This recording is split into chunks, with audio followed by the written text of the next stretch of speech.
best paper award and things like that. And maybe, Marian, looking at these numbers, we should consider doing a most watched video award or something like that, because there are some clear trends. There are some clear trends. For example, no one is watching mine, but someone else is, which might be because it's in no actual playlist and it's not really linked. But other people's are being watched, so that's good. That's a good thing.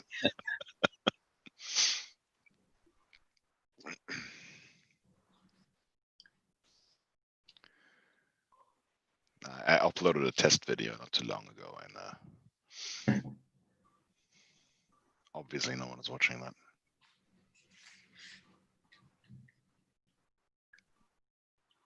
So how would you compare the work of creating this as a virtual conference as compared with a traditional conference? Is it more or less just different? It's just different, I guess. I don't know. I think we were extremely blessed because we have a small set of extremely motivated people, and we were all pulling on the same string in unison, so it didn't feel like it was a lot of work. The thing is, we first planned a normal conference and then we planned a virtual conference. So yeah, that sucked. That's kind of a letdown, a little bit. Well, you and basically everyone that's planned a conference in the last year. Yeah, but I think if you just plan a virtual one, it's easier because you do not have to have all the rooms and the hotels and all the venues. Which is kind of sad, of course, because we can't meet in person. But from the organizational point of view, I think it's easier. Yeah. Yeah, I had been planning. I'm general chair of SANER for 2021, and that was going to be in Honolulu. And yeah, it's going to be yet another one of the long stream of virtual conferences that we're attending. But they asked me if I would also arrange 2022 in Honolulu. So I said, well, only I'll do local arrangements, but that's it. Have they called Hicks yet? Pardon? Have they called Hicks yet? If Hicks is going to be virtual? It's virtual. That was decided. Yeah. Bummer. But I guess you saw the news from Pfizer this morning, so there's hope. Which morning? Yesterday morning, or? Oh, yesterday. Somebody's morning. Yesterday's morning. The stock market bounced. Yeah, stock market went nuts.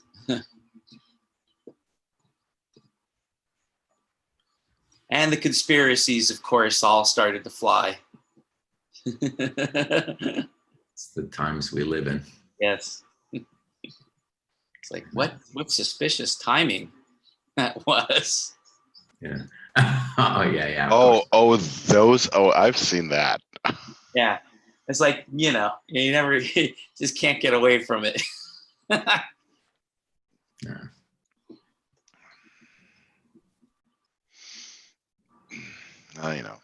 Maybe that's what happens when you play golf a lot. You just have ideas. So, I don't play golf a lot, so I wouldn't know. You need it. Which is why I have no ideas. It's all come clear to me now. Man, that's why my career is stalling, man. I should play more golf, obviously. Yeah. It's a very productive activity. Yeah. I'm sure it's fun. I've never actually, it's not true. We were in a bachelor party once where we played golf, and let me just not talk about that. I can't imagine anybody wants to actually spend a few hours watching it on TV. That's just like, okay, he hit the ball. There goes the ball. It's flying. Yes. And it landed 150 yards away from the hole. He's walking to the hole now. Which iron is he going to use? Oh no, I think he's going to use that special titanium iron. I'm not sure that's legal. It's like watching golf on TV. You know, the funny thing is, the Europeans already have problems to watch baseball on TV because it's so slow. I think baseball's pretty boring also to watch. It's really, even live, it's pretty bad. As opposed to hockey, right? Here we're living in hockey kind of ice hockey country, and it's like you're watching this on TV, and it's like you're seeing a bunch of people are going into random directions, and every once in a while there's this black whiz that goes, oh yeah, and Eddington's going, and Eddington's, oh, score! It's like, how did that happen? Like, there's nothing happening. Like, how is that thing in all of a sudden? But you know, arguably people around here watched for the fights, I guess. That's what I've been told. I mean.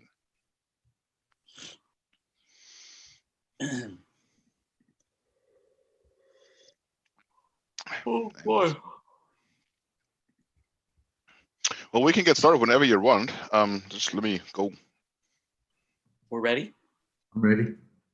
Okay. I guess I can give a little brief introduction to Rick and then hand it over to him. Is that how you want to do it? Okay. So I have the pleasure of chairing a session for my colleague and friend, Rick Kaisman, and he's going to be talking about, well, more than talking, holding our first workshop. This is our first ASEE&T workshop, I assume, for the various time zones on using a game to teach architecture design. So that could be hopefully more fun than watching golf. I think learning bar low. Yeah, probably a little more entertaining than watching golf on TV. I assume this is going to be more of a participatory session, so everybody is encouraged to speak up and interrupt and jump in. I know that Rick is particularly welcoming of those kinds of things, and I think it should be pretty interesting and experience. We're all here to hopefully feed off each other and learn some new things that we could take back and maybe use in the classroom, or maybe be inspired to take off and do something else, maybe something outside of the classroom. So there's not a heck of a lot more I can say other than that you'll be hearing from Rick. When's your keynote? Tomorrow at the same time, I think. Yeah, and you don't plan to. It's a different topic, obviously, right? There's some overlap, but it's not this. I won't be saying the same words and showing the same slides. Okay. But there's some. But okay, maybe you're getting a bit of a head start then on his keynote. You'll come in a little more educated than the rest of them. And so without any further babbling on my part, I'm going to hand it over to Rick, and let's see what he has in store for us. Okay, thank you. So I assume I can share my screen now? Should be able to. Let's see. Oh, wait a second. Just give me a second here. I have to start my presentation first. See if that works now. Sorry. I'll get there eventually. Okay, almost there. Yes. All right, now I can share my screen.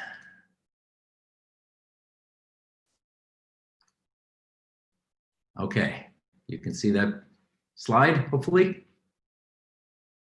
Good. All right, so well, thanks, Dan, for the introduction. Thanks for inviting me to give this talk. So I've been teaching software architecture for 2 decades, give or take. And about 5 years ago, we got interested in trying to create a game for helping to teach it. And I'll talk why games, and I know there's been a workshop on games as well, so I don't know if any of you guys have attended that, and maybe there's some overlap, but I'll at least give my reasons for why we even decided to create a game The URL of the game is here on the title slide, smartdecisionsgame.com. And the idea is that the game is trying to help you make smart decisions as an architect. And that's a non-trivial goal, I would say. So the organization of the next 2 hours or however long we're hanging out together is I'll talk a little bit about the motivation, and I'll just jump into the game rules, the game play. It's a game after all. There has to be rules. There has to be you know, some lines drawn around what's possible, and I'll talk about why we created that the way we did. And then we'll play a session. So I'll describe the game scenario and the artifacts, the game artifacts that support that. And then I'll open it up for discussion. We'll play the game for a bit, and then I'll talk about scoring it and why we even have a score in the game, and then open it up for discussion. So I'll just start at the very beginning, start with motivation. So why a game? Why do we need a game at all? So we had, my co-author Humberto Cervantes and I had created an architecture design method, or we had evolved essentially an existing architecture design method, ADD, the attribute-driven design method. We had written a book about this. We had already given a couple courses on it. And we had been one of the first companies that we taught this new version, this new release of ADD, the attribute-driven design method to, was a company called SoftServe. And they're a medium-sized consulting company. They're in lots of different countries, developing systems in lots of different domains. And they were interested in raising their level of architecture competence within the company. They invited us in to give a course and to teach the method. And we got the idea at that point of creating a little story. And rather than just teaching the method as a set of steps, and do this, do that, do this, do that, we created a story. And essentially the participants in that course kind of lived through the story. You're now working for this company, and here's your objective. You got to build this system, and here's the constraints and the requirements and this and that. And now you do this, and now you do that. And you got to make some decisions and so forth. And that worked really nicely.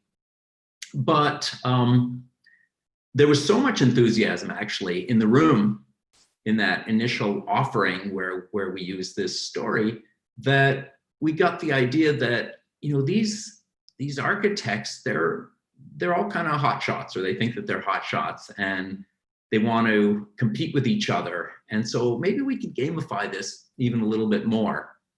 So we partnered with SoftServe in the development of this game, and they did a lot of the heavy lifting, I have to say, and you'll see why in a few minutes. This was a non-trivial exercise, putting the game together and the game materials together.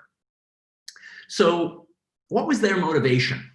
Right? Why, as a company, were they interested in creating a game? And I can think of a couple reasons. One is maybe it just is another kind of you know, ribbon that they can hang on their chest, that we've got the right stuff. We're really we have a lot of expertise in architecture and architecture design.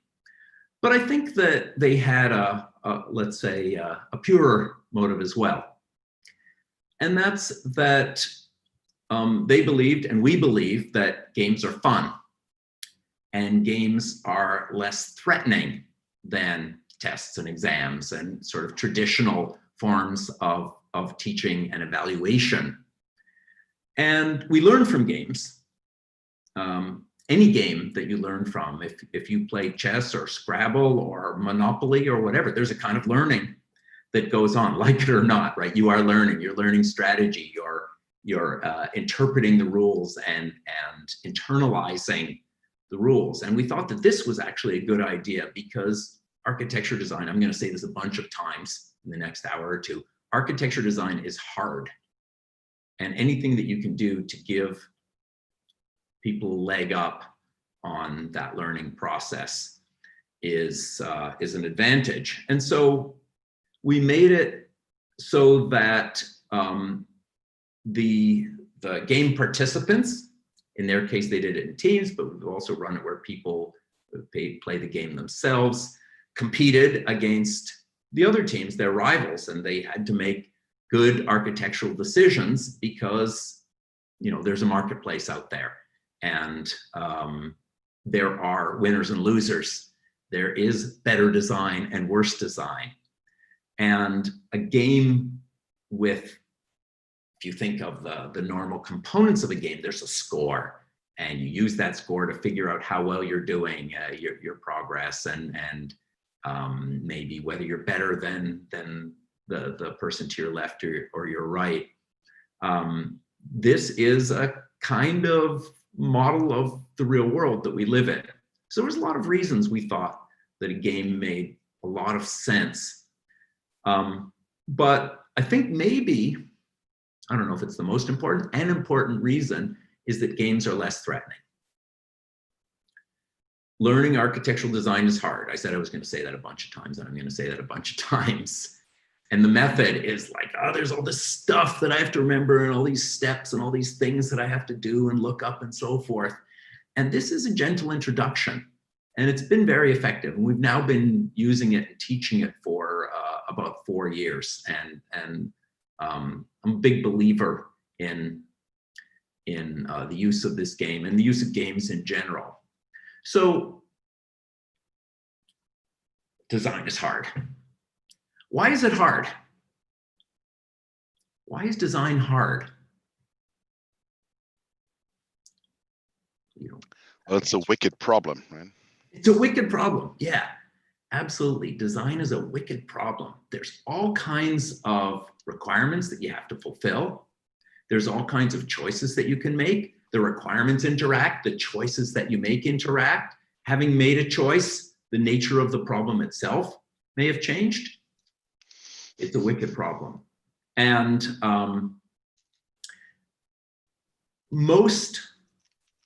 well, I would, maybe this isn't so much true anymore, but certainly for most of the history of software development, architects were people who were old and gray, right? And why was that? Why is that, or was that? It's because design is hard, and it takes a lifetime of experience and shooting yourself in the foot before you start to get good at it, and before you start to get confidence, and before you've seen enough examples of what works and what doesn't work. And that's kind of a terrible way of growing an architect, of growing the next generation of architects, right? That's just saying, spend your time, spend your years in the craft, take your lumps, work your way up, do your apprenticeship, and maybe one day you'll be good enough to have the architect hat. And I'm going to talk about this again tomorrow, as I strongly believe in the engineering part of software engineering. And if we aspire to be a true engineering discipline, we need to be better than that. We need to be able to have transferable, repeatable, predictable methods. And so we need a principled design method. We need a way of doing design that encompasses everything that you need to know and encourages you to take into consideration all the things that you need to take into consideration to make the best decision, at least to make a satisfying decision, right? We don't try for optimal. Engineering isn't about optimal, it's about satisfying, right? Meeting a practical set of needs with a practical set of constraints, including cost and budget and quality and so forth. A method helps that because a method provides guidance. Having a set of steps that you can follow is more than just a security blanket, but it's definitely a security blanket. but it is a distillation of best practices. And if this thing is hard, and if it normally takes until you are old and gray to master it, then having a set of steps to follow, which have some authority behind them, which have some legacy behind them, which have some empirical support behind them, is a great asset to an engineer. I always like to ask my students, if you think about airplane pilots and surgeons, these are two of the most highly trained disciplines in the world. And both of those disciplines make heavy use of checklists. Why is that? Right? Every pilot has to go through a pre-flight checklist before they can take off. Surgeons use checklists to ensure that, you know, they didn't leave something inside the patient before they sew them up, right? So why is it they need checklists? They're highly selected, they're intelligent, highly selected. It's hard to even become a candidate to be one of these people. And then they're very, very heavily trained over many years. And still they use checklists because it's hard and we're human and we tend to forget things and we tend to overlook things.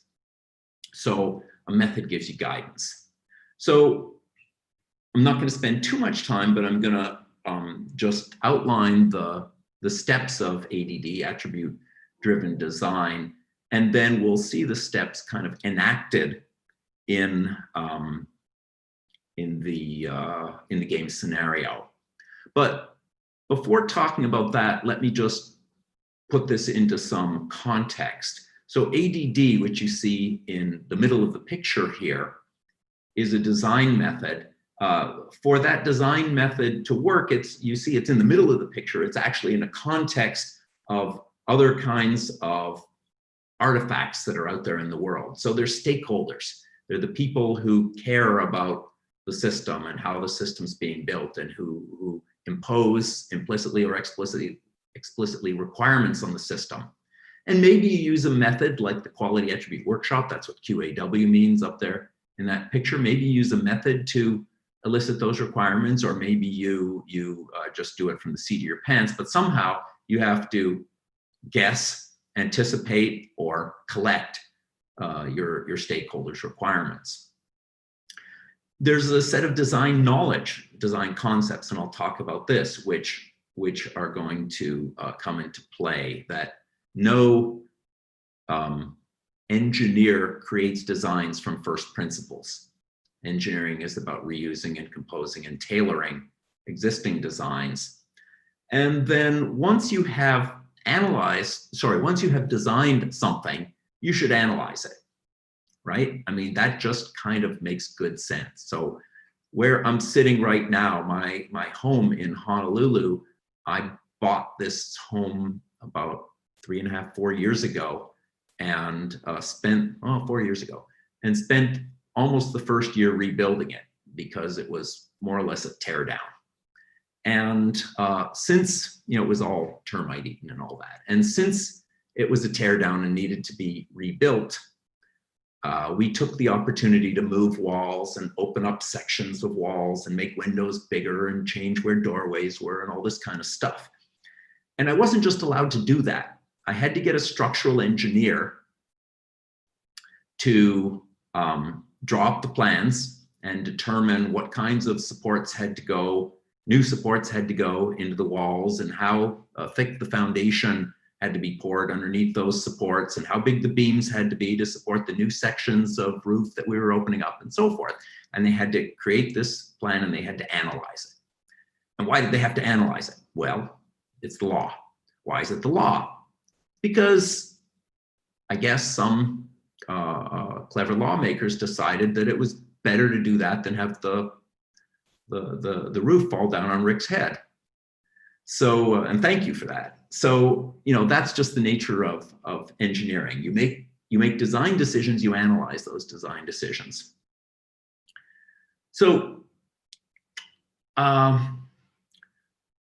when designing, you may be designing something that is simple, like a lean-to, or something that is complex, maybe a house or a building or a bridge or a jet or software, and you may be doing conventional design or novel design.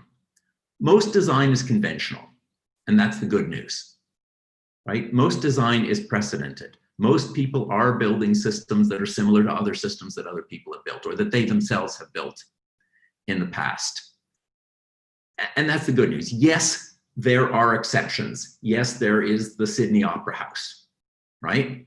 Which was an unconventional design and broke all the rules at the time. And the Sydney Opera House came in 10 years late and 14 times over budget, right? That's what happens when you go and push the extremes of a discipline. We're not talking about that in ADD. We're talking about precedented design, conventional design, and that, as I say, is most of what we as engineers have to do in our lives. So, you know, that's again kind of good news. That's kind of comforting. I don't have to invent new concepts. I need to understand and combine concepts. Okay, so to get started doing design, you need to think about what it is the system should do and how well it should do it. So ADD, as I've said now a couple times, is an attempt to give a set of steps, a systematic way of doing design that leads to predictable outcomes. And to begin, you need to understand the architectural drivers, the things that are going to drive the design. It's amazing how many times I've been in a situation where I'm helping, advising, coaching a team that's trying to do architectural design, and they have only the vaguest of ideas of what their requirements are. And even in mature domains. So I was actually talking to I can't say the name of the company, a well-known company in the automotive domain, and they really haven't a clue what they're doing. And that's scary, right? They're building safety critical systems. They're building systems on which billions of dollars of assets are going to be built. And they are just kind of running around and bumping into each other. You know, sincere, doing their best, but really they don't understand, sadly, their architectural drivers. Okay, so what are these architectural drivers? We define them in terms of these 5 categories. And I'll explain each of these categories: design purpose, primary functionality, quality attributes, concerns, and constraints. And these in turn are driven by business goals. This is what we recommend. What we see is, it took me, 11 slides, but I finally have my first Dilbert cartoon. What we see is more like what Scott Adams characterizes in Dilbert cartoons. So, you know, Dilbert says, the marketing department has asked us to make products more robust. None of us knows what that means. So we can either cancel this meeting, go ask them, or we can pretend that arguing with each other about the true meaning of robust is just as good. While that option is stupid, it would give us the illusion of doing something useful right now. Would it be ethical to ignore the long-term interests of stakeholders just to feel good about ourselves for a few minutes? Right? This is the question. And then, of course, they go right into arguing. Scott Adams is a genius. I had this exact discussion and argument, less humorously, a few months ago. And it took a long time to talk the other people in the room off the ledge. They just wanted to argue about what robust meant. And this doesn't get you anywhere. So we need to have an understanding, a precision of the inputs to architecture design, or we're never going to make any progress. We're going to bumble. So this is kind of our cartoon version of what architecture design is. And what I like to say is we transform drivers, those are the things on the left, design purpose, quality attributes, blah, blah, blah, into structures. Those are the things on the right, right? These are structures, representations of design decisions that have been made. That's what design is. You transform drivers into structures. And you do that, you, the crazy looking architect in the middle, you do that by considering candidate design decisions, design concepts, and making decisions. So we transform drivers into structures, but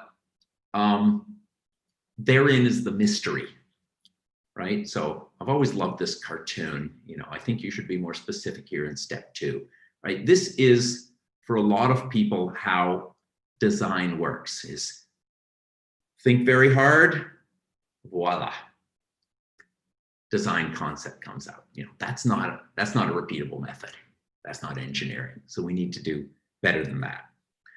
So I mentioned that ADD's been around a long time. It has a long pedigree. The initial version actually was published not by me. I wasn't one of the authors. Published in January of 2000. The second version, ADD 2.0, was in 2006. And we created an updated version in 2013, and finally created the version that I'm going to show you in 2016. That we wrapped into a book, Designing Software Architectures.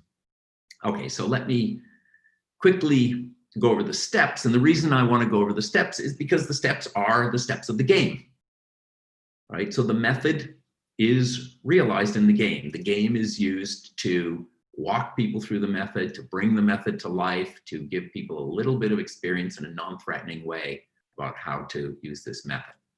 So the first thing that you need to do is to review the inputs, to understand what problem it is you're solving. And again, it's amazing how often people just start coding, just start hacking without really understanding their requirements or understanding what are the important requirements, what are the driving requirements. Whoops, whoa, what happened there? Okay, so the second step is where you figure out, well, what am I going to do right now? What's the problem that I want to face this minute? What's the decision that I want to make? What driver do I want to pull off my backlog and think about and make some design decisions about? So that's the next step. The third, it's going crazy. The third step is really the heart of the method. This is where you actually make design decisions. So you select a part or parts of the system that you need to decompose, right? If I'm making a 3-tier client-server system with a presentation and a business engine and a database or something like that, I'm not going to design all of it at the same time. So I can say, now I'm going to work on the database design. Now I'm going to work on the user interface design. Now I'll work on the business rules. So you select a part that you need to design.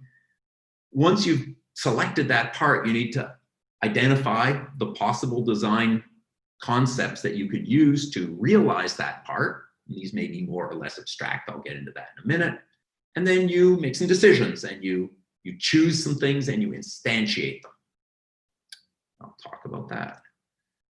So once you've made those decisions, you essentially have a blueprint. You owe it to yourself, you owe it to others to document those decisions, at least to create some sketches that capture the important decisions that you've made and the rationale behind those decisions, so that you could give it to a developer, perhaps, who isn't you, and they could understand what to do and why. And and then you should do a little bit of analysis. So why do we do code reviews? Why do we do walkthroughs? Because it's probably prudent to not just rush to implementation. So if you've made some design decisions, it probably makes sense to think about them a little bit, to analyze them a little bit, maybe by yourself, maybe with peers, maybe with some outsiders, before you commit a lot of resources to them. And at some point, a design is produced. Maybe it's just a design fragment, a partial design. Okay, so I said that the steps 3, 4, and 5 are the hardest part of this, choosing design concepts and applying them. So design concepts are the building blocks. They're the bricks and mortar of architecture. And we want to catalog these design concepts and encourage people to build from design concepts rather than reinventing the wheel. So Freeman Dyson, the English physicist, once said, "A good scientist is a person with original ideas. A good engineer is a person who makes a design work with as few original ideas as possible." Right? Engineering is not about being an artiste. It is about doing things predictably. So we're going to look at and actually use in the game several categories of design concepts. And these are the kinds of, these are the bricks and mortar, the raw materials of design in the real world. Reference architectures, deployment patterns, architectural or design patterns, tactics, and externally developed components. So reference architectures, there's reference architectures for every major domain. And the value of these, a reference architecture is a pattern, right? We don't really think about it as a pattern, but it is a pattern. It is a pattern with some functionality that has been mapped onto it, categories of functionality that's been mapped onto it. Microsoft produced this wonderful architecture guide about a decade ago, and they abandoned it. They didn't maintain it, which is a shame, but it was this great design concepts catalog, and they catalog reference architectures and deployment patterns and things like this. And so you could look up in there different kinds of reference architectures, and it would tell you if you're building a system in this domain, then these are the main components and these are their relationships, and you should keep these things separate from those things. They also provide, in that same guide, deployment patterns. So here's a multi-tier, 4-tier deployment pattern, also from the Microsoft Application Architecture Guide. And,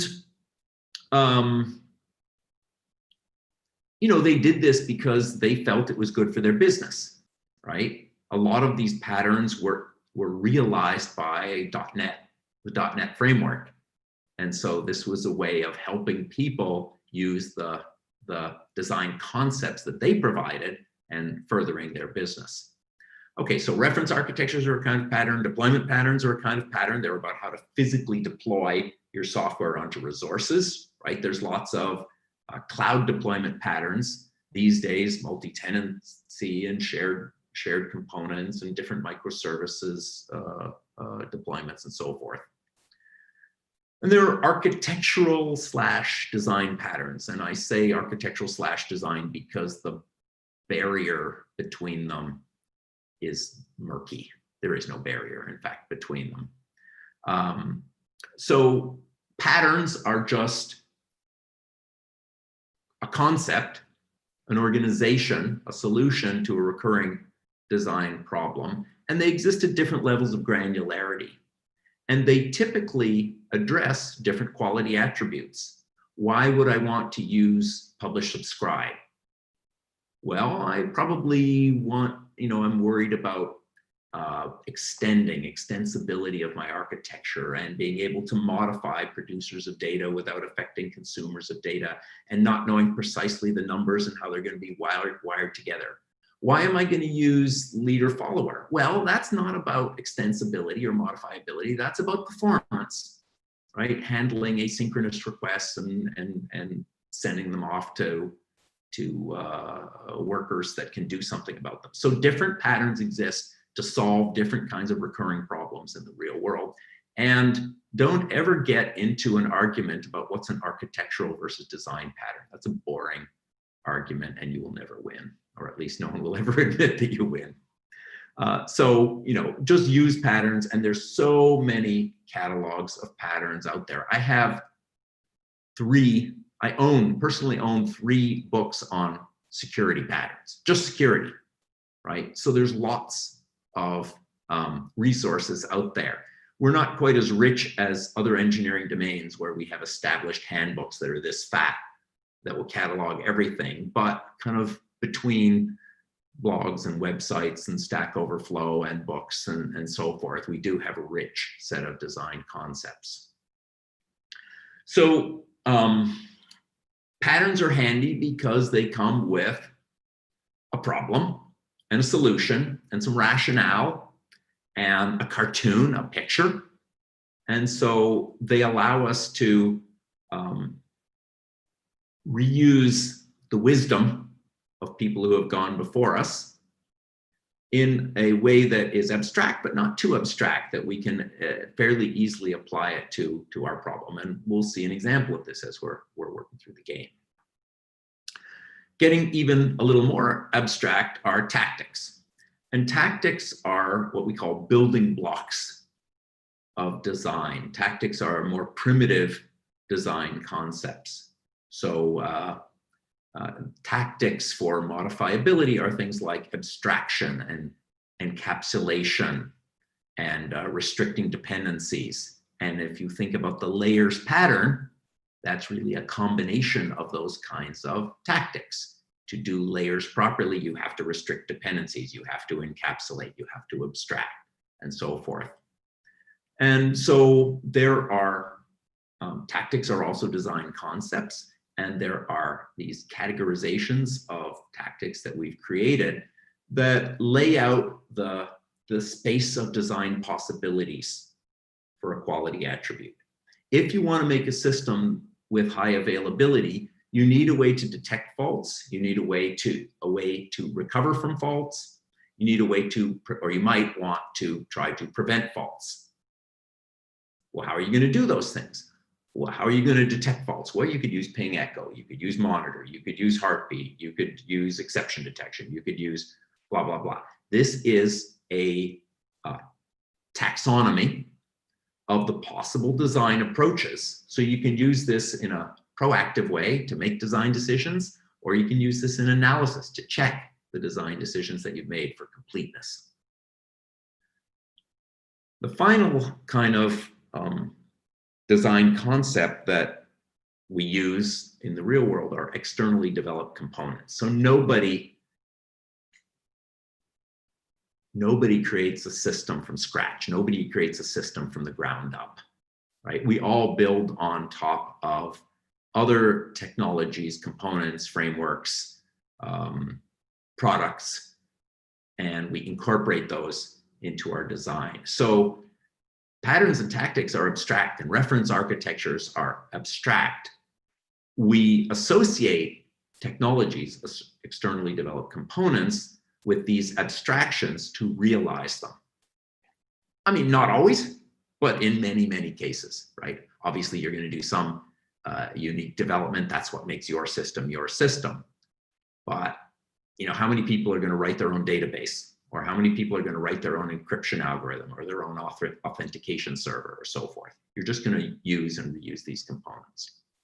So again, that's just the way that the real world uses. So we talk about these different categories of externally developed components. Technology families. So if you want column-oriented databases, that's a family of technologies, or object relational mapping is a family of technologies. Within a technology family, there are specific products. Relational databases, MySQL is a specific product within that. There are application frameworks. We all know what frameworks are, and we're going to use those for addressing recurring concerns. So, you know, the example that I gave, you'd be crazy to write your own security controls, right? Adopt a security framework. You don't want to write your own encryption algorithm. You don't want to write your own authentication. You know, there's great frameworks out there, and you're probably not going to do it as well as they do. And of course, there are platforms which give you a whole technology stack. And I'm not going to get into these, but of course, the game will touch on some of these issues that just choosing a component is itself a design problem. If there's lots of components out there that kind of sort of do the same thing, How do I make a decision? And so we're going to talk about that because that's part of architectural design as well. That's design in the real world. And finally, these concepts are related. Reference architectures are kinds of patterns, but also build on top of patterns. So this is one of the reference architectures from the Microsoft Application Architecture Guide. And you can see facade pattern, layers, data mapper pattern, right? This is just the way that design is built out of building blocks. And similarly, tactics are realized by patterns. So leader follower, half sync, half async are built out of the performance tactics in this case.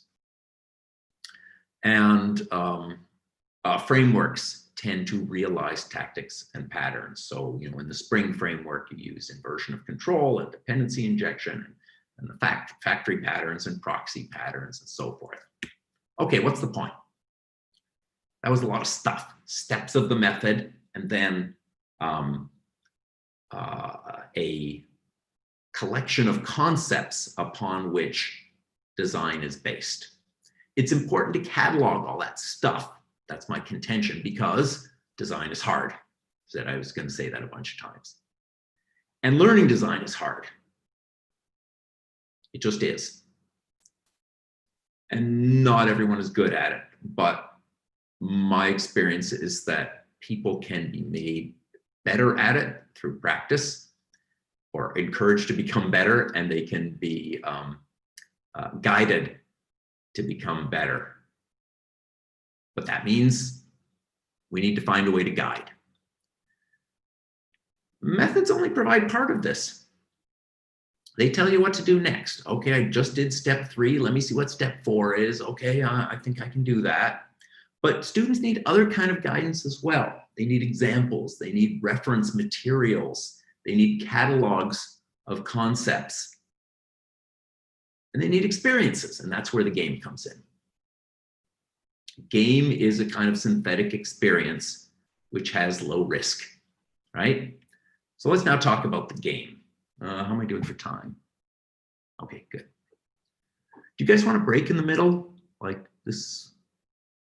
I don't think I should yak forever. Well, let's go on for a few more minutes, and then I'll give you a break just before we start playing the game. How's that? Okay, so I'm going to talk about the Smart Decisions game. If you have not already done so, on the website, there was a link, and I think Bastien also sent out an email about this. There was a link to the game materials. So, in the game materials, there is a set of playing cards, right? It's a game after all. There's a game scenario that explains what your objective is. There's a game board. Well, the game board is more kind of just for fun. We're just going to do 5 iterations, 5 design iterations. You need dice if you're really gonna play the game. You don't have to, but it kind of makes it more fun. And I have where is it? I have a dice app. Yeah, there it is. I have a dice app that I use on my phone. So, you know, if you don't have actual dice, you can always use one of those. And the reason that there's dice, I'll get into this in a minute, but you don't control everything when you're doing design. And so the dice are there to represent some of the aspects that are out of your control as an architect. And that's just life. There's markers, so you can keep track of where you are in the iteration. And then there's a scorecard, because scores help us from pedagogical perspective give feedback. Because one of the problems with teaching design is, how do you say your design is better or worse, correct or not correct? Right? It's design, it's amorphous, it's vague, it's abstract. And that was really one of our objectives is to say, yes, there are better and worse design decisions, and here's the reason why, and you can keep score and you can figure out what you need to do to make a better design decision. So the other thing that we worked hard to build into this game was a catalog of design concepts. right? I just finished telling you about all these design concepts, patterns and tactics and reference architectures and product families and products and so forth. We don't use all of them in our design concepts catalog, but we use a bunch of them. So the game that we're going to play today is a big data design game. It's architectural design in the domain of big data systems. And so we created a big data design concepts catalog. And this contains reference architectures, because you need something to sort of get you going to structure your system in the domain. And it contains technology families in 3 different domains: integration, data stores, and processing and analytics. And from these 4 major categories of design concepts, we can put together a big data system.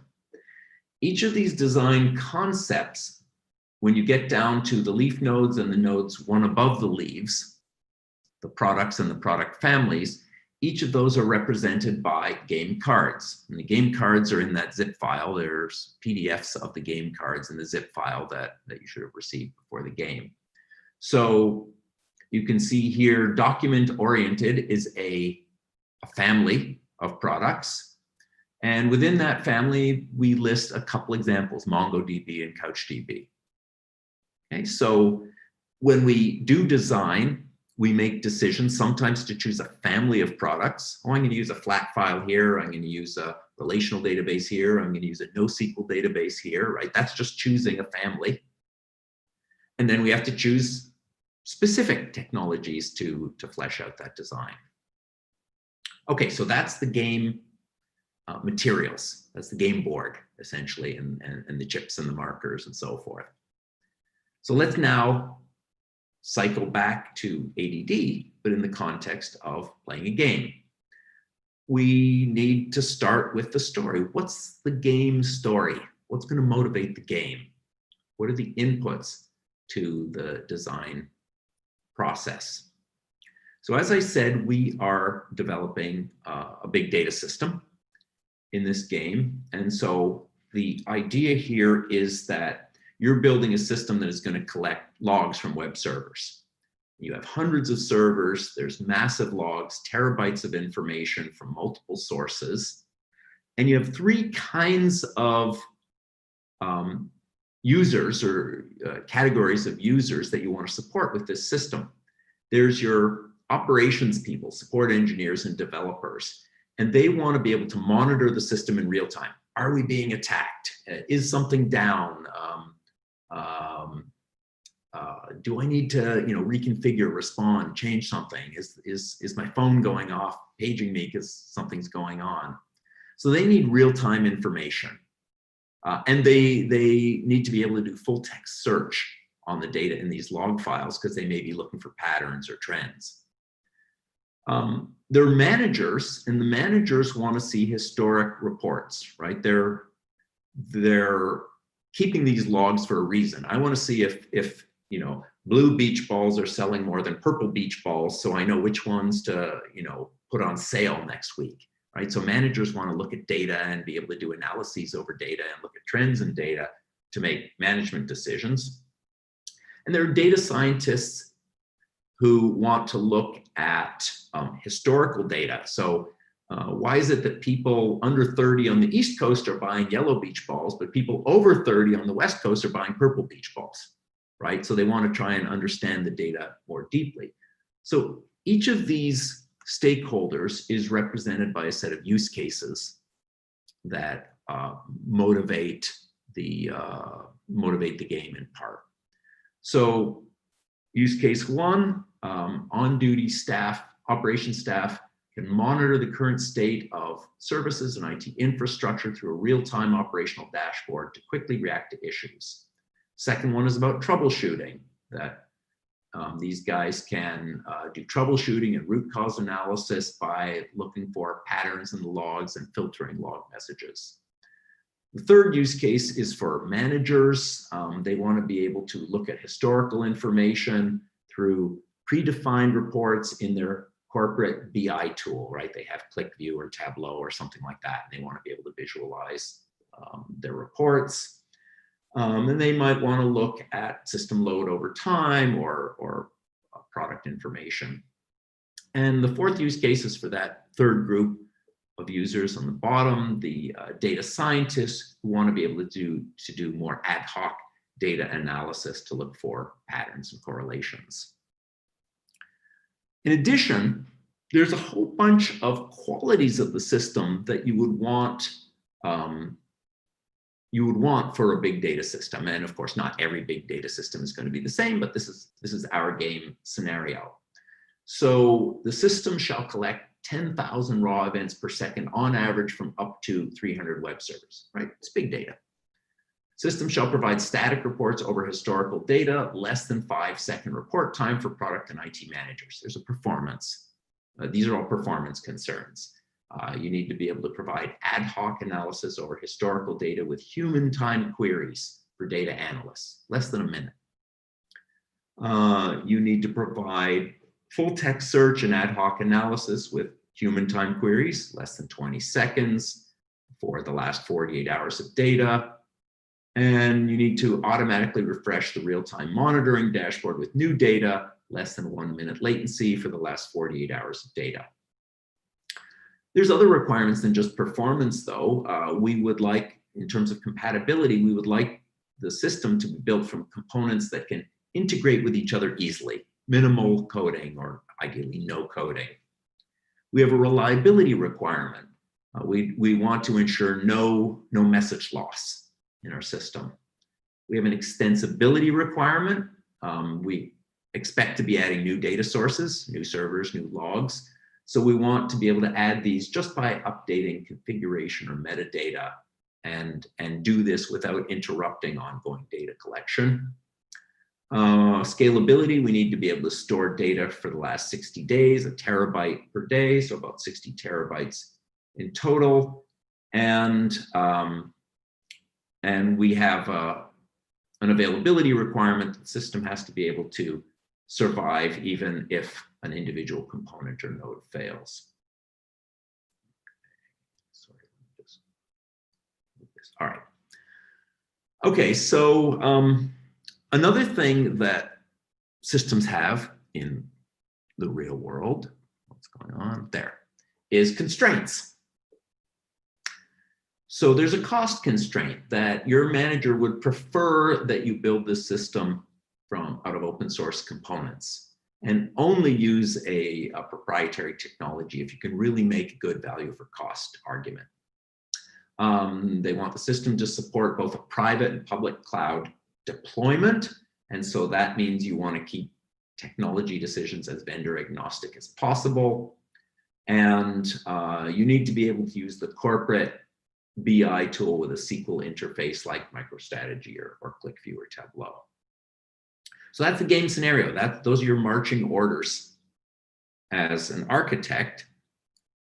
And we've now done the first step of the game. We've reviewed our inputs. We understand the task before us, right? That was step one, review the inputs. Whoops. And the game is played in rounds, iterations. For each of these iterations, the game tells you what your goal for that iteration is, what your objective is. It's like you draw a card out of the deck and this is your mission. This is your quest, right? So again, kind of keeping along the idea of a game, we're gonna establish that for you. So in each iteration, the cards tell you what your goal is. Sorry, not the cards, the game scenario tells you what your goal is and what part of the system you need to refine. So we've reviewed the inputs, right? We understand our use cases, our quality attributes, our constraints, and now we're moving on to iteration one, where we're actually going to start making some decisions. This is greenfield development, right? We're building a brand new system. And so we need to structure the system. We need to choose an overall structure for the system. And our drivers at this point is everything, right? All of the stuff that we just talked about, the ad hoc analysis and real-time analysis and unstructured data processing, our use cases, as well as the scalability drivers, and we're the cost economy, right? We want to build this out of open source components if possible. And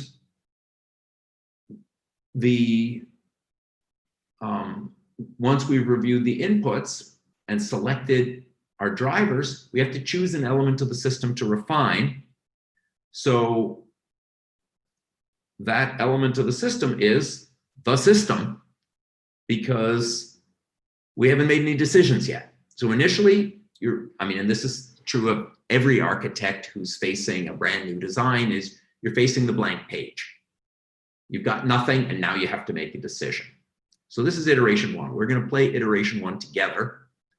And then your job is going to be to play the iterations 2 through 5 of the game. So step 4, choose design concepts.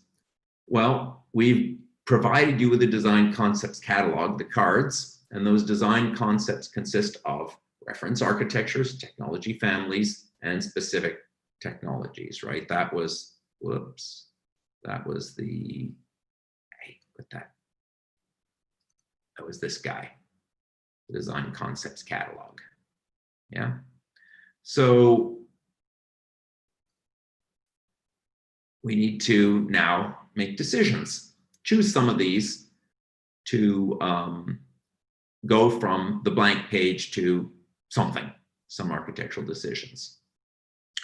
So let's take a look at the cards in detail. There are 2 kinds of cards, as you'll see, blue cards and red cards, and they have slightly different purposes, but each of the cards has a name at the top. This is the name of this particular design concept and the type of design concept. So extended relational is its name. The type of design concept is this is a reference architecture.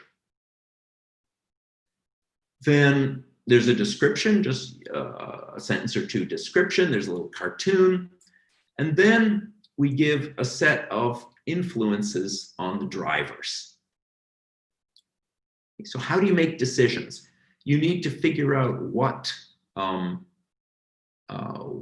technologies are better, or what patterns are better for what and worse for what. So SoftServe put a lot of time and trouble into these design concepts. They essentially have a lab where they go and they test design concepts and score them so that this becomes a reusable set, a reusable knowledge base for their developers, right? So they do this for real because they are building lots of big data systems for real.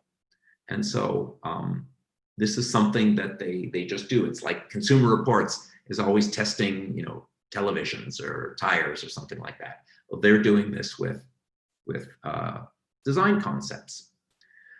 As I said, there's 2 kinds of cards, red cards and blue cards. The red cards are technologies, those things that the leaf nodes of the design concept catalog, and the blue cards are patterns. And patterns are either reference architectures or technology families.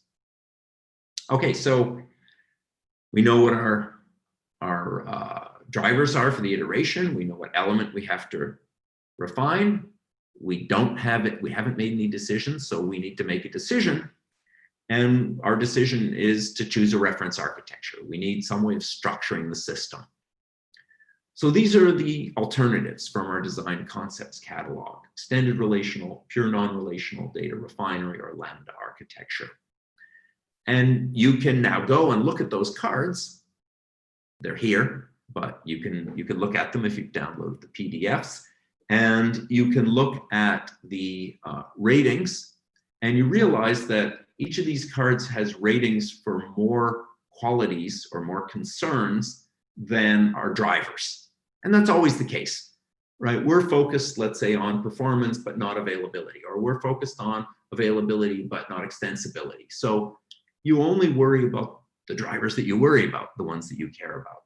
So in our case, we're worried about these 5 drivers: ad hoc analysis, real-time analysis, and so forth. So what we can do then is score each of those 4 candidate design concepts in terms of our drivers. And so that is represented in this picture here, where support for ad hoc analysis is on the x-axis, scalability is on the y-axis. The size of the circle represents the unstructured data processing. So the bigger the circle, the better this thing supports unstructured data processing. And the color saturation represents real-time analysis capabilities. The more saturated, the better. The fifth driver was cost economy, which is just a binary thing. Either this is free or it costs something. Reference architectures are all free, so that doesn't distinguish between any of these. And so here you can see easily that there's a winner, right? Lambda architecture, because it is far to the right, it's up high, it's a big circle, and it's saturated. But you don't have to visualize these. You can simply add up the numbers from the cards. So in the scorecard, you would fill in your design decision and you would add up the numbers from the card. Well, in fact, first you would add up the numbers to make a choice between them, and then you would fill in the design decision. Okay, is this kind of hokey? You're just pulling up numbers from cards and using that to make design decisions? Yes and no. Yes, it's hokey, it's a game, right? We have to simplify something for pedagogical purposes. Otherwise, you're faced with all the complexity right away. And so a game, of course, makes simplifying decisions. On the other hand, it's not that different from what architects do. You as an architect are faced with a set of design decisions. You have some criteria for making them, and you have to rank each of the candidates based on those design decisions. So yeah, it's actually kind of similar to what architects do in real life, but simplified because it's a game. Okay, so we simply read off the scores from the cards for ad hoc analysis, real-time analysis, unstructured data processing, scalability, and cost economy, and we add them up, and we get a score for each of those candidates, and Lambda architecture is the best. And so in some iterations, you'll have to make a couple decisions, like you'll have to choose a technology family and then a specific technology within that family. So that's two decisions. So if that's the case in that iteration, you would make two sets of design choices and you would record the scores for each of those design choices. And as I said, when you're doing this design, you only count the points or the qualities or the concerns that you care about. So there may be a score on a card for availability, but if availability isn't my concern, I'm not counting those points. So that's just kind of part of the game mechanics. Next, we get to the dice, right? You're gonna, in steps 5 and 6, you instantiate architectural elements, allocate responsibilities, define interfaces, right? In the real world, this is what you would do once you've made an architectural decision. I made a decision, now I have to instantiate it. If I choose the layers pattern, I have to say how many layers, what are the responsibilities of each layer? What are the allowed relationships between layers? If I'm choosing a load balanced cluster of servers, well, how many servers? And grouped into what regions and so forth. So making a decision is half of the battle, and then you have to instantiate that decision. So we throw the dice to simulate how well the decision is instantiated. So we have this little table. You roll the dice, and if you score a 2 or a 3, you did a bad job instantiating the decision, or maybe the market changed while you were doing your architecting and development, so you lose 2 points. If you score between 4 and 9, it's neither good nor bad, so no bonus, no penalty. And if you roll 10, 11, or 12, you get a bonus. You did a great job. Good implementation, so you get a bonus. So that's just adding a little bit of fun to the game. There's a little element of chance. People like that. They like rolling dice and seeing what happens. But also it does simulate the uncertainty that is always the case when dealing with real technologies in the real world. So you would record your instantiation points, and then you might analyze the current design, right? If you make a decision, you should analyze it, like I was talking about for, you know, the walls of my house. So let's just go through the analysis of this first iteration. We had these 4 alternatives: extended relational, pure non-relational, lambda architecture, and data refinery. And for each of them, we considered their scores along those 5 dimensions. And right, I said visually, you could see that lambda architecture was the best. It was to the right, it was high up, it was a big circle, and it was saturated. But here you can see it gets the highest score, 14.5 points on that iteration. This is why score matters, because there are better and worse design choices. And this is a way of conveying that to students. You didn't pay attention to one of the criteria. You overlooked an alternative that you should have considered. And as we'll see with later iterations, if you want, as a teacher, you can also do things like, you made this decision in iteration 2, which is incompatible with that decision in iteration 4, you lose 2 points, right? Because now you've chosen 2 technologies that don't integrate very well. You're gonna have to write a lot of custom code, 2-point penalty. In the real world, you would be penalized for something like that. So again, it's a game, but we try and simulate or model the real world, the realities of designing in the real world. So if you choose to do the bonus point allocation, then you might have some bonus points or penalty for making a bad decision. And then you get a score for that iteration. And now you made some design decisions. You went from the blank page to you've now made a design decision. We chose the lambda architecture, and this is what the lambda architecture looks like, right? The data stream gets split into a batch layer and a speed layer.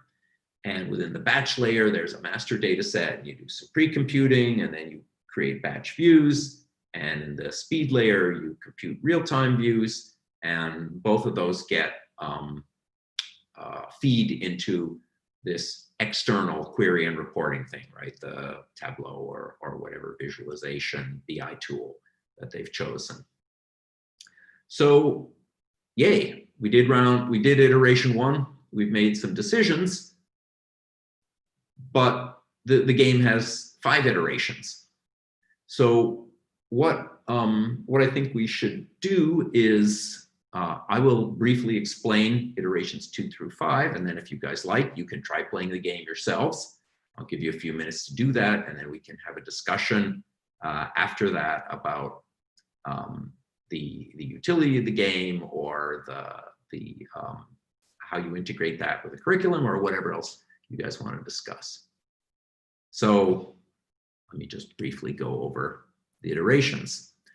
So each of the subsequent iterations are a refinement of the decisions that you've already made. That's the way it works with architecture. You make some decisions in an earlier iteration. Now you have to live with those decisions and you can refine them.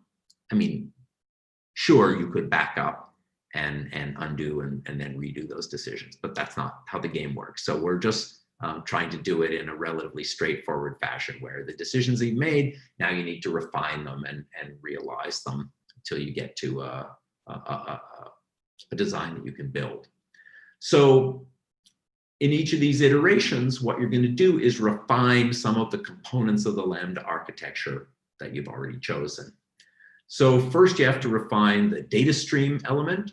Well, not first, but in iteration 2, you have to refine the data stream element. And this means you have to choose a family and an associated technology.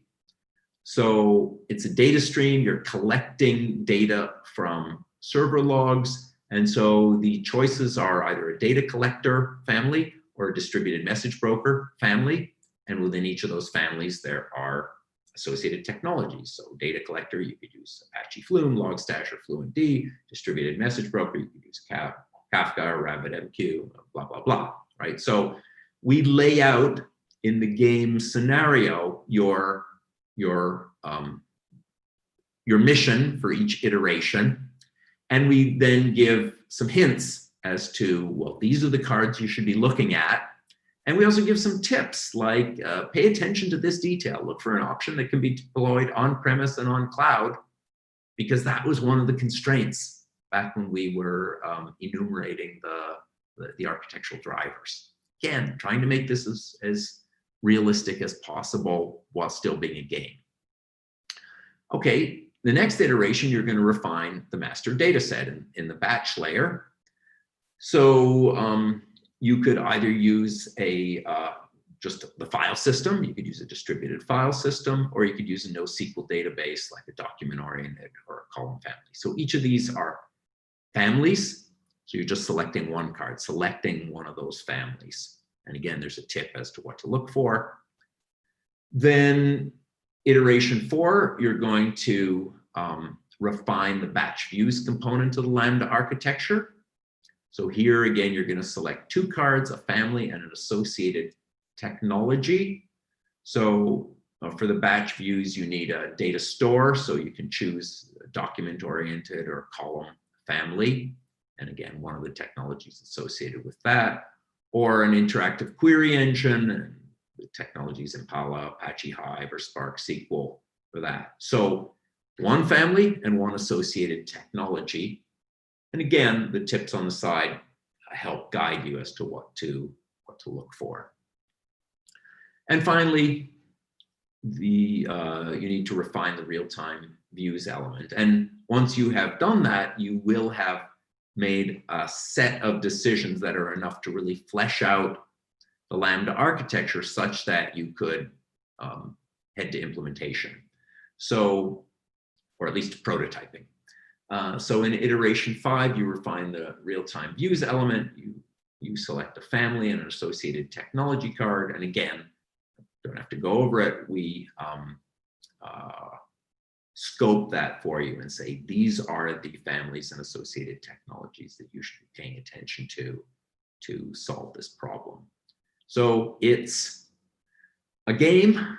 We want to make the game less threatening, and so that's why we give lots of guidance on each step. So we don't just say, here's the whole design concepts catalog, go, but we break it down into kind of smaller goals to help build the students' confidence, and so that they can actually, through iterations 2 through 5, come up with a relatively complete architectural design that you could then, as I say, move on to prototyping and implementation from. So I've been talking for over an hour. Do you guys have thoughts, questions? As I say, we can spend some time actually playing the game if you like, but maybe I'll just take a pause here, have a drink of water. Is it possible to ask some questions now, or should we? Absolutely, absolutely. I have some question here. The first one is, you talk about iterations, and when you do software development nowadays, you want to have it incrementally built. You build the system increment. So you want to deliver usability for the stakeholders in iterations, and not deliver the whole system. Right. So does your iteration here, is this a kind of architectural phase in the software development which you run through before you start to do the building of the specific use cases in order to deliver them as functionality, or is the iterations you talk about part of this incremental building of the system?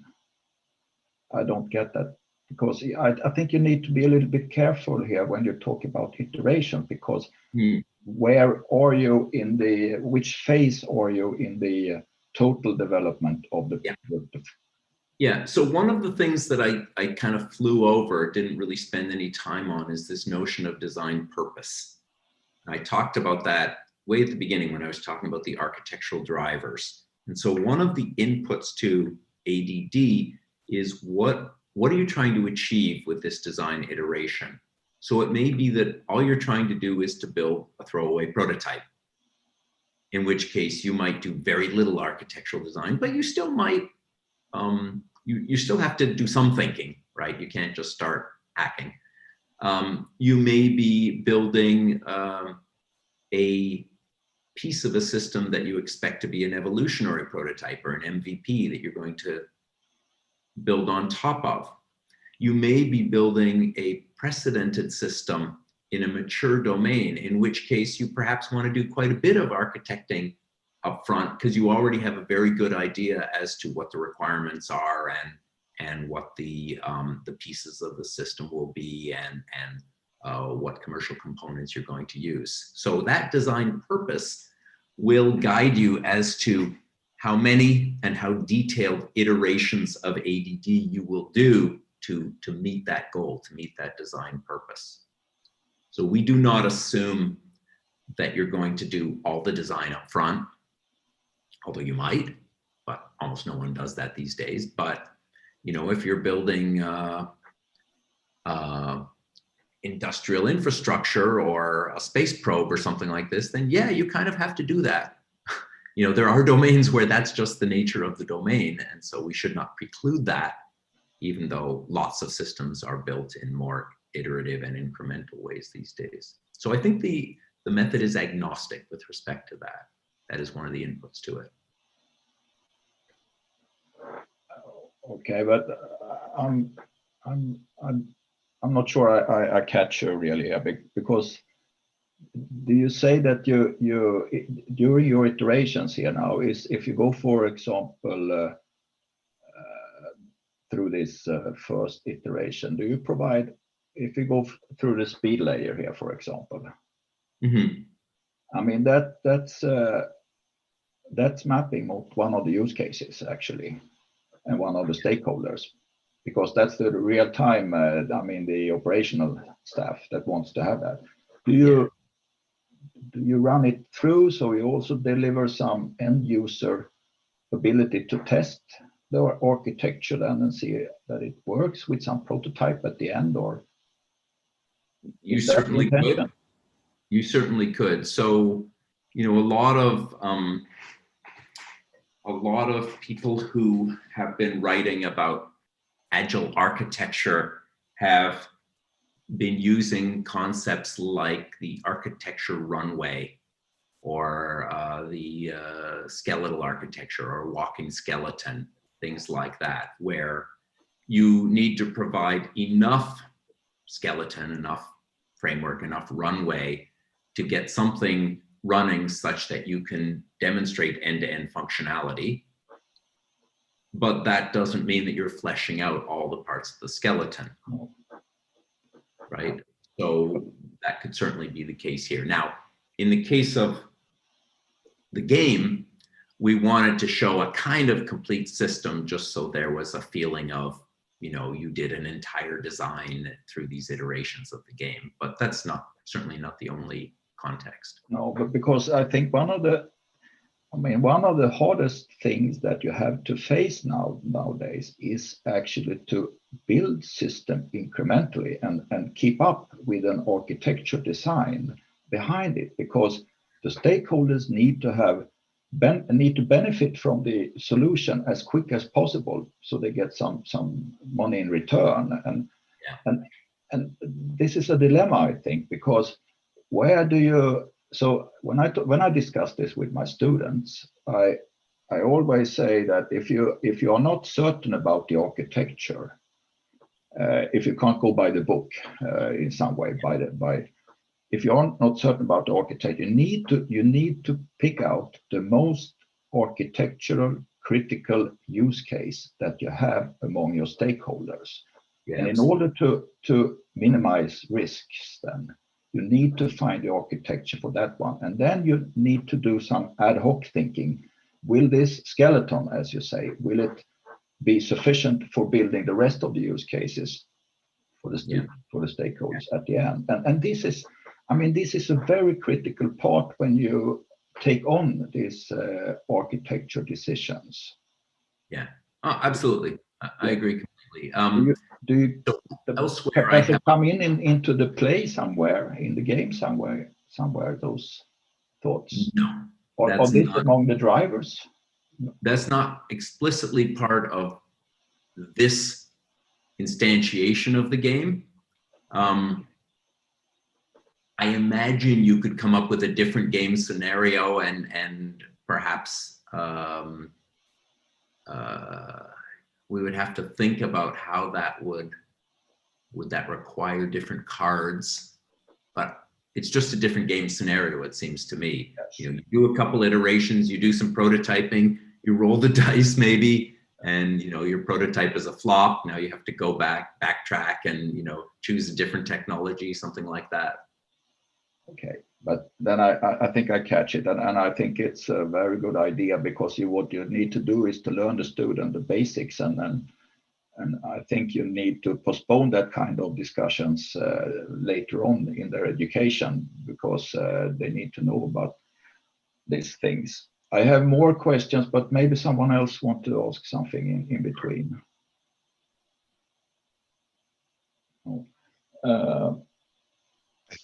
I think there was a question by Dennis.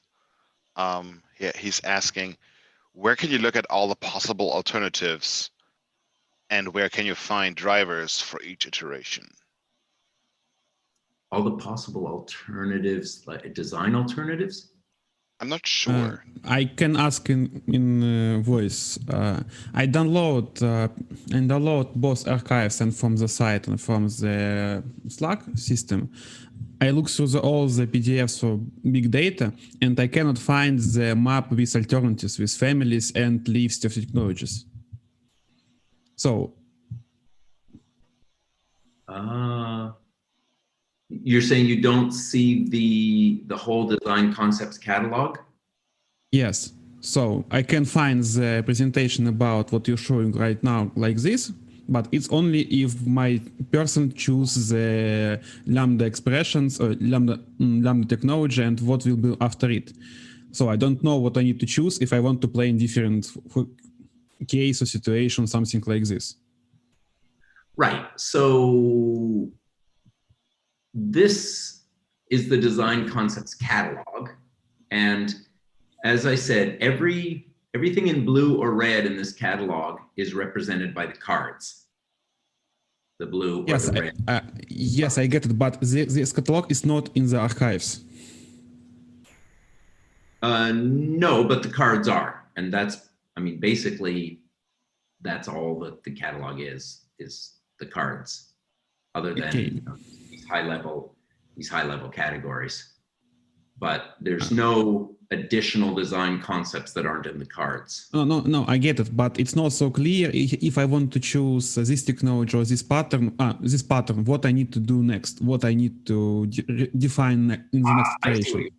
Okay, yeah. So that would be creating a different scenario. So if you were to choose,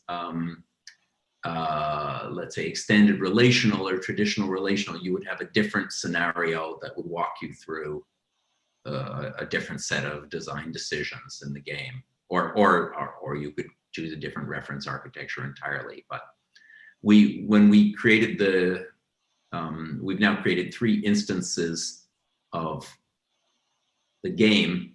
In each case, there's a set of cards and only one game scenario. And maybe that's something we should add, but we haven't yet. Is additional games. Okay, I get it. Thank you. Yeah, I mean, if you want to do it, I'd be happy to consider. You know, have you contribute.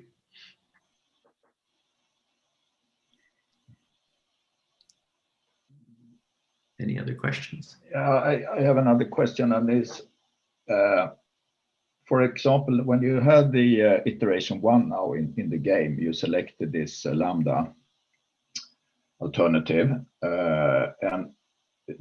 but in the diagram that you showed before, that there you have went through all the possibilities that you have to select in iteration. Is it meaning that the students today play with all, check out all these alternatives that they have and see what scores come up best, or do they select one? Yes, essentially through the course of the iterations 2 through 5, they're going to flesh out the data stream, the master data set, the batch views, and the real-time views. So the only thing they don't flesh out is pre-computing. So they flesh out most of the Lambda architecture, and this query and reporting engine is outside the Lambda architecture. That's just. Yeah, but if you go back to your scorecard there for iteration 1. Sorry, say again? You had a score, this one, yes, this scorecard. I mean, for iteration 1, they have made a decision here up here and to select the Lambda architecture. Correct. Design. But do they go through all the other alternatives here and collecting the scores before they decide what to end up with in iteration 1? Well, we did that together, right? That's when I teach it, we play iteration 1 together. Yes, and this is the students do this also. It was not only for us. You show this. Right. Yeah, this is the way we play the game. Is okay, right? They need a model, so we play it together, and we decide Lambda architecture is the winner for iteration 1. Right. And then, as I say, I just explain the goals of the other iterations, 2, 3, 4, and 5, to the students, and then I say, go for it. And they play, and I walk around the room, back when we used to do that. Or when I'm teaching it on Zoom, I put them into breakout rooms, and I visit the breakout rooms and give them a little bit of guidance as they're playing the game. But usually most people are catch on pretty quickly and don't have much trouble working through the iterations themselves. But if let's say some group of students then end up with selecting another design decision from iteration 1, and they later on in iteration 2 or 3 they realize that they actually made the wrong decision, is it possible then for them to refactor from the beginning again and select or do they need to run the game through? Even if they took a bad decision at the beginning? They don't need to, but in practice, that's what I've seen happen, is that students, once they made a bad decision, they just kind of live with it. And then they do iteration 3, iteration 4, iteration 5, and they end up with a terrible score. And then that becomes a discussion point. Okay. Right? It's a pedagogical tool, and that's kind of what why did you get a 36 and everyone else got a 48 or a 52? Well, it's because you made this key mistake back early on, and look, that has implications. But I guess you get questions from the students that can we start it all over again, please? We made the wrong decision in iteration 2, or they could. Absolutely, they could, and I've never forbid anyone from doing that. However, I've never seen anyone do it. Okay. Now, maybe they just feel the time pressure. We're doing this typically in a short course or a workshop, so we don't have. It's not like a semester-long course where. It happens when you run this game with students that do you get all these 4 alternatives as a selection from iteration 1 during a class, for example, or do they end up with a kind of right decision from the beginning? I mean, you as a teacher have a great impact here, because you can hint them to the right direction, or right. Do you get all the variations? Right. So as I say, the way I teach it, we do iteration 1 together. So they all start from that same foundation. They all start with Lambda architecture as their foundation for iterations 2 through 5. Okay, I understand. Yes. The other thing I haven't yet presented to you is that we added another wrinkle to the game, which is it's a race. So the students who finish iterations 2 through 5 first, get a 4-point bonus. And the team or student or team that finished last gets a 4-point penalty. So one team adds 4 points to their raw score, one team subtracts 4 points from their raw score. And this is meant to simulate time to market, right? That there is an advantage to being first, but it is often the case that the team that is first doesn't have the highest total score. And again, there's a lesson to be learned there is, yeah, you rushed, you finished first, but you actually made some suboptimal decisions on the way because you were rushing. And so, yes, you were first to market, but someone else is going to beat you because your decision was actually kind of poor. Sometimes, right? So this again becomes an opportunity for a discussion with the class about how much analysis should you do, you know, and this is actually kind of getting back to your point is, you know, how much should we architect versus should we just do? And this gives an opportunity to have exactly that discussion. And of course, it depends on, you know, the competitive environment that you're in and the amount of uncertainty in the domain and the amount of risk tolerance in your project or in your customer and so forth. So it becomes a discussion point.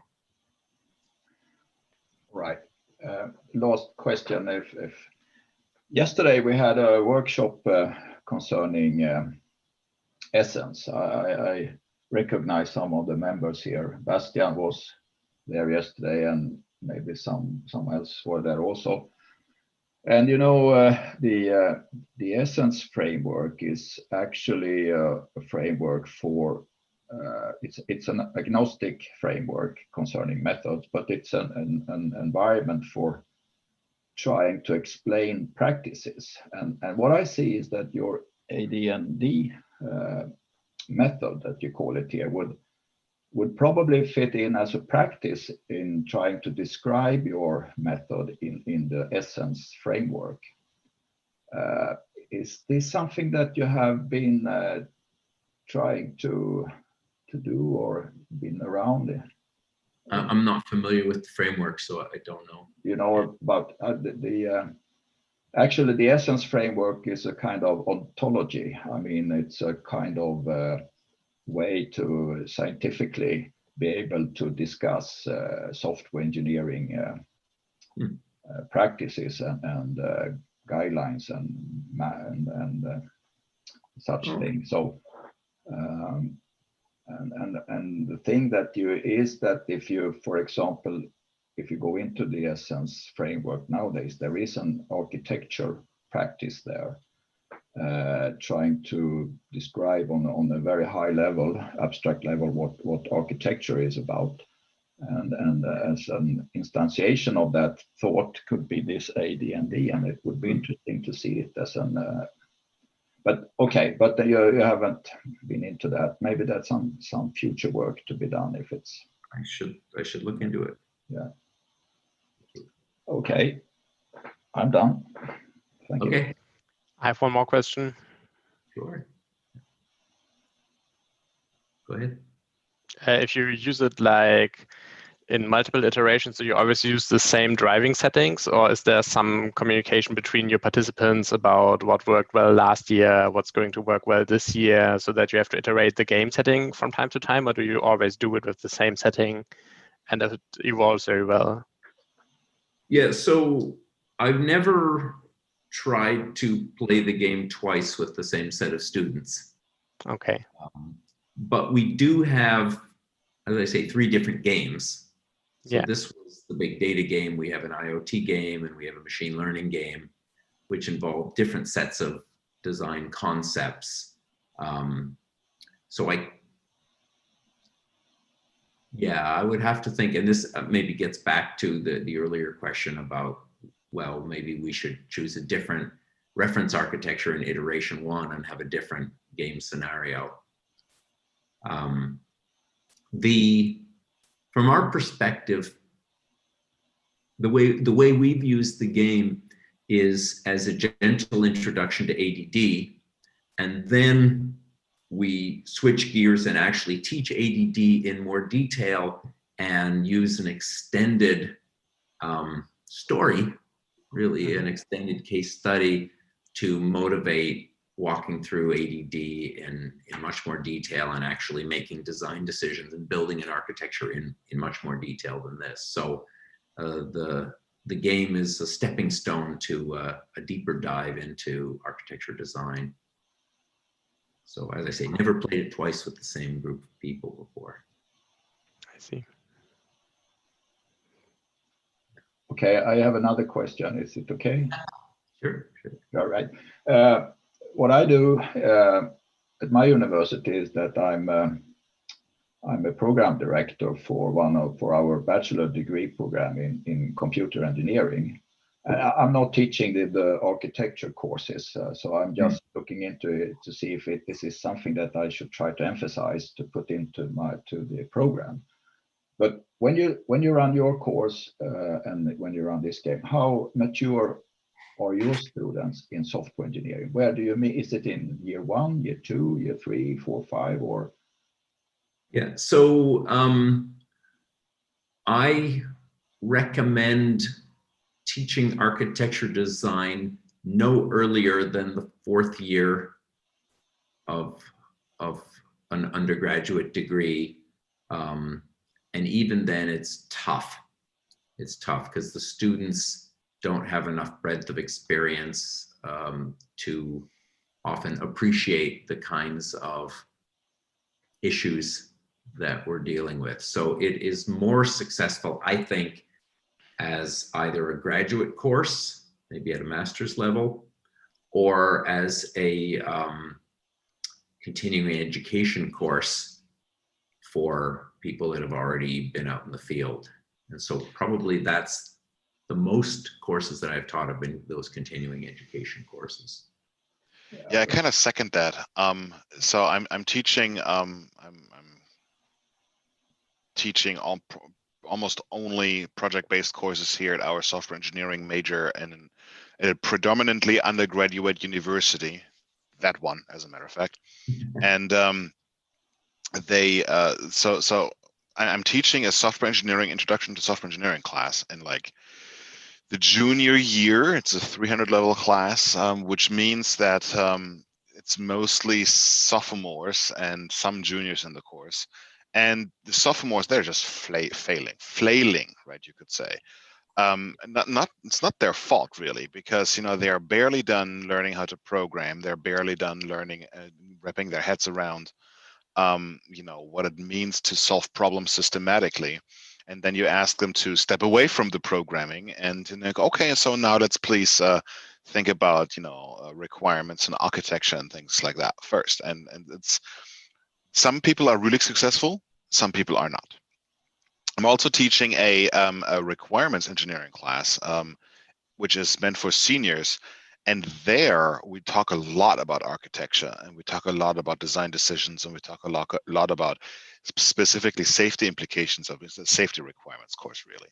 And a lot more, let's say, people there are a lot more cautious. People there are a lot more inquisitive about design alternatives. And it feels to me that in their senior, usually second semester juniors or first semester seniors are taking this course, and some of them are annoyed, like, why do you make me draw diagrams? And others are just curious, and they want to see the why did we use a singleton pattern as opposed to an observer pattern or things like that. The last thing I'm teaching, and don't want to rabble on all the wonderful things I do. I want to just share my experience. One of the things I'm teaching is I'm teaching a software design class, and this is a class that is the hardest thing to teach ever. Also, the most rewarding things to teach ever, because the entire course works like a startup on one piece of software, and we talk about architecture 95% of the time in the course. And it's so wonderful because it brings together the technicians, it brings together the programmers, it brings together the analysts, it brings together human-computer interaction graduate students who are those artistes you spoke of in the early.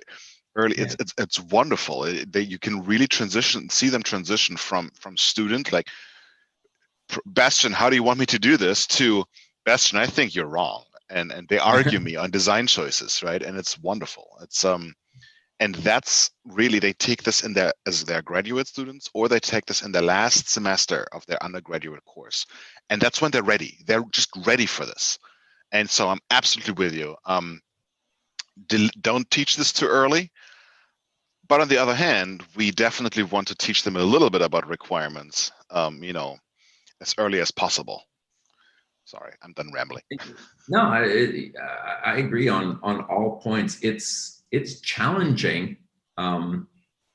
If you think about all the things that you have to concern yourself with as an architect and all the trade-offs that you have to make. So Anders was talking about, this whole trade-off of how much do I do now versus get something quickly out there that a customer can react to. That's a trade-off that everybody has to face these days. But even, think about the trade-offs in building, I was talking about automotive systems. You have to worry about safety, you have to worry about performance, you have to worry about extensibility, you have to worry about modifiability, you have to worry about blah, blah, blah, blah, blah. And I mean, it's too much for their young brains. It's even too much for the architects, as I've seen.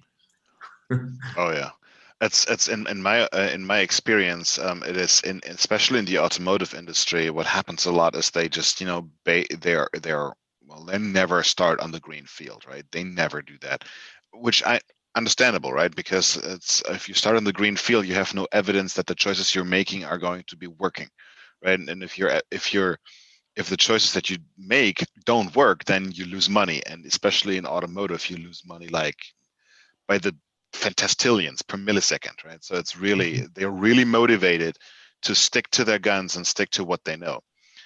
I've noticed though that the defense industry seems to be a little bit more open to new ideas, except they keep everything naturally quite close to the chest. They don't share. Yeah, well, I think competitive pressures and even in defense, there's competitive pressures. I think competitive pressures are pushing everybody in this direction of being more responsive to change and less plan driven.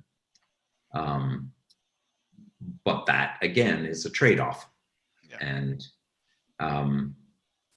the game, getting back to the game, can be a good starting point for those discussions, right? So let me show you the kinds of things that we sometimes do. And I don't do this every time I teach the game.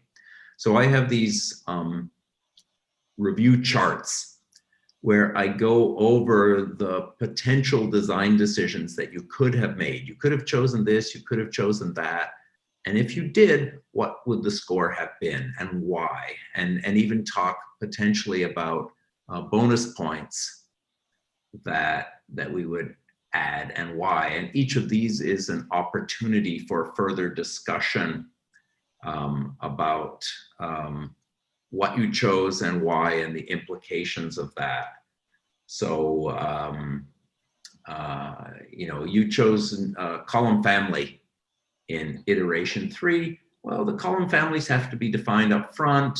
And when the log format changes, you're going to have to change those. And that's not a good thing, right? That was one of our requirements, is we want to be able to add new log formats with little to no extra work and keeping the system running. So you get a penalty for making that decision. So every time you, when you play the game, every time you add up points, there's a little story to be told about why did this get a higher score than that?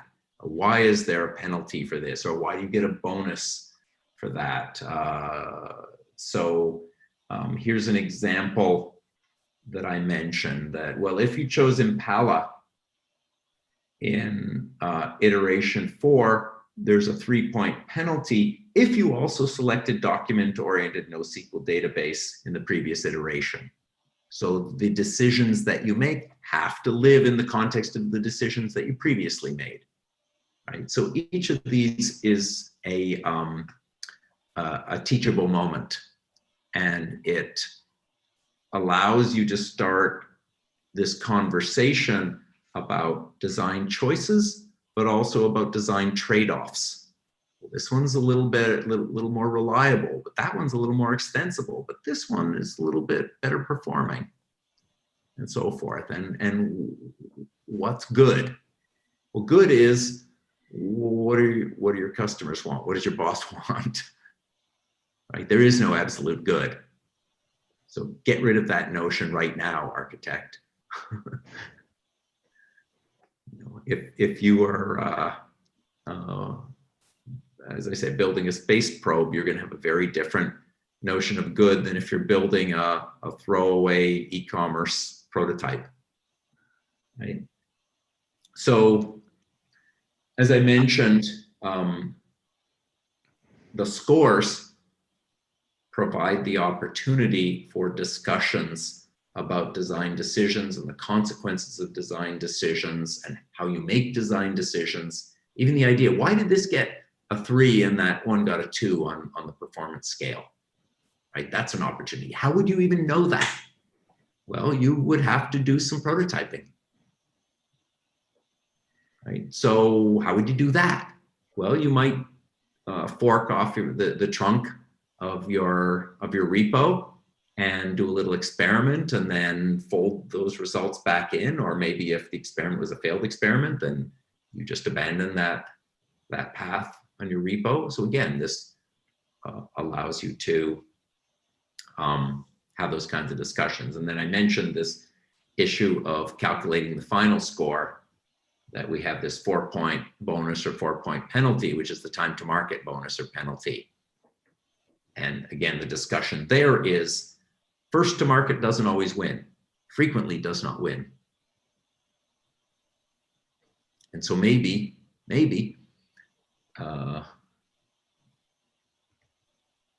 taking the first idea that came into your head without carefully considering it isn't the way to go. I could be wrong, right? I mean, you could always come up with a counter argument, but this is an opportunity for a discussion. So, I have one more question regarding using this game in teaching. Could you imagine that if you rerun the game at the end of the course, you said you use it at the beginning and then you teach the attribute-driven design methodology, students would participate differently in the game? Would it even be usable to measure like progress on the maturity of students and their decision making for software architecture? That's a great question. I haven't done that, but I think that would be a cool experiment to run because, from the beginning to the end of the semester, they're not going to remember the details of any decision that they made 3 or 4 months earlier. So you're really then testing what they've learned, what the knowledge and the confidence and the experience that they've gained. So the game itself could be a kind of measuring stick. I have a quick question, if you don't mind. And I'm a little embarrassed to ask this because maybe I was distracted earlier and you said it and didn't catch it. But what is the educational context in which you would recommend, or in which you have already applied this game? Yeah. So I have used this game primarily in continuing education courses. And I have used it as a way to introduce concepts of architecture design and the ADD method specifically as a gentle introduction, and 2, as a means of motivating or better motivating the steps of the method. Why these steps? Why this order? Why do we have to, do the things that we do? So the game allows that kind of discussion to take place without having to deal with the full complexity of architectural design. Okay. So what I'm gathering from that is, well, I think that's great. And I think this is, I'm working with some friends. I'm working on an idea to, introduce decision-making like this on like ultra small scale architectures, like, how to design my object-oriented class in a CS2 type You know, it's like in Introduction to Programming Part 2. Yeah. This is how you not screw up your classes too much. Something like that. And I think this would be an awesome idea. I'm also thinking, and this is another thought that I've had, and recently I've noticed in the course that I mentioned earlier, where we all work on the same product. Students do exactly what you just said, man. They are like, you know, oh, I want to use MongoDB.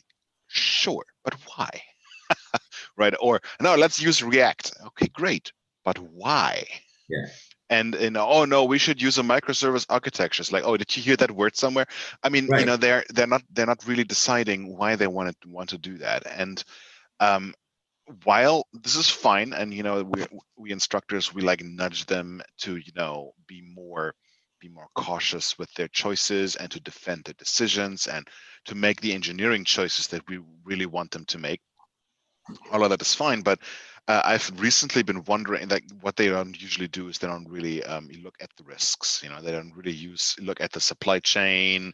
They don't really look at, you know, what's okay. If I'm doing Angular here rather than React, then, you know, the other team is going to have a problem with deployment in about, you know, 3 weeks from now. So that's the kind of stuff that they just don't talk about. So I'm wondering, how can we effectively make use of this game to teach this type of decision making in a project-based course? I'm wondering if that would be cool. Well, so this gets back to what I was talking about. The reviews do bring up the opportunity for those kinds of discussions. So, you know, if you look at the comments, well, if I choose distributed search engine, I get full text search out of the box. You know, yay, win. And also, you know, new log formats and report views require minimum changes in the search engine. Win. So you can come up with little vignettes, essentially, that talk about this design decision. It was a good design decision. Why? This design decision, it was a bad design decision. Why? And you can get into also some issues of trade-offs, right? This is one of the things that I think we struggle with teaching and that students have trouble with comprehending, that there is a future cost to the decisions that we make today. So, you know, I made a call directly to this class rather than going through the abstraction interface.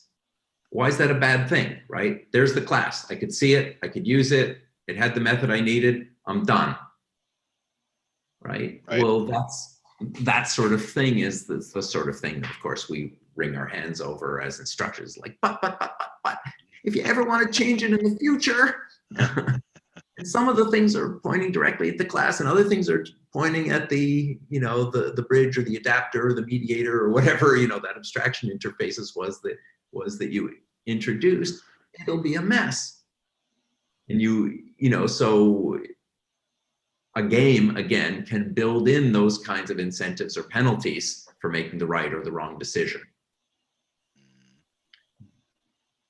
And then those become teachable moments.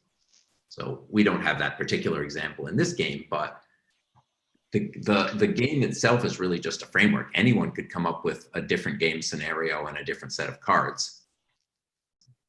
You just would have to decide, well, what are your quality attributes or your dimensions of score? And the example I just gave, you know, modifiability would be one of the dimensions, but there might be others as well, like performance or ease of implementation or something like that. And experience of the students, you know, they'll have to make it after all, right? So we almost always go with the technology choice that students have used before, which makes sense, right? From a company perspective, it makes sense. I keep telling them, listen, you know, you wouldn't staff your teams with people who have no clue what they're doing, right? So obviously we're doing exactly what we have experience with, because it reduces risk and it increases success chances. Yeah, I think I'm particularly interested in the whole scoring idea, right? In the way of scoring this in order to arrive at a decision. And I think this, I got to think about this. This is pretty great. I like it. So, Is it still open for questions? yeah, absolutely. Short one. How, when you run this game for students, for how long time? Is it one day thing or a 2-day thing or? So typically what I do is I will teach the method and run the game in an afternoon, something like that. Again, this is continuing ed. So I can go a little bit faster and I tend to have larger blocks of time. If I was doing this in a traditional university course where I have hour and a half long lectures, I would probably split it over 3 lectures, something like that. So one to introduce the basic concepts, one to introduce the ADD method and the rationale for it, one to introduce the game and play the game, well, maybe 4, and then, you know, one to sort of do all the scoring and the discussion. So 3 or 4 classes, I think, would be ample. Right. So it's part of a bigger course that you have around architecture. Then. Right. So when I teach this, it's part of a course on architecture design and analysis. Okay. Because they really go together. Right. They're 2 sides of the same coin. If we would like to try this out with some students at our place, how is it? Do you want royalties for this, or is it open? No. It's open. It's, come on, there we go. It's, you know, smartdecisionsgame.com. Everything's open source. Right. Yeah, we want people to try it and to use it, and, you know, feel free to give us feedback. But yeah, there's no constraints on using it. Oh, thanks. Nice. Okay. So I'm done. But if, you know, anyone else has any questions,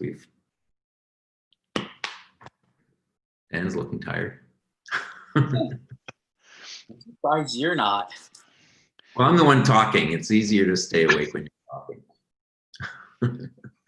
I just looked into those. I haven't done this as a flipped initiative. I just see this for the first time now, your PDFs here. But when I look into the PDF, I don't find these decision cards that you. I find the game board, game instruction, game scenarios, game scorecard, and game. Isn't that under cards? The other folder. Yeah. There's 2 folders. Look at the other folders of 2 PDFs as red and blue. Oh, all right. Sorry. Yes, now I see it. Right. Yes. They're there. Yeah. And also, I don't remember. I thought we had a presentation in there as well. Is there a PDF that kind of walks you? Yes. Your presentation, your slides are there as well. Yes. But, you know, if there's any other materials you want, you can shoot me an email. That's. Yes, nice. Would it be, when do you give your course, your architecture and design course? So I don't really have. Because I get an idea now if it could be possible that I offer one of my good students to take your course. I mean, would it be possible to do it on an web solution? I mean, distance learning or? Yeah. Shoot me an email and I will. I'll let you know the next time I'm going to be offering it. Yeah, because what my idea is that I often when we go into new concepts in our education, I use the thesis work that we do at the end of our education. I try to encourage some students sometimes to step forward and be the first one to try something and also to write about it. And And my idea is that it would be very interesting to see how you do architecture courses at your place. You seem to be thought of this a lot, and the interesting thing would be to actually send some students to this, so they could help each other, and would that be possible, you think? Yeah, I mean, it's all over Zoom these days anyway, so. Yeah. Yes, and all the materials on the web and so on, so I guess. But but because you're teaching your students with a Zoom environment right now, yeah, okay. Yeah. Yes.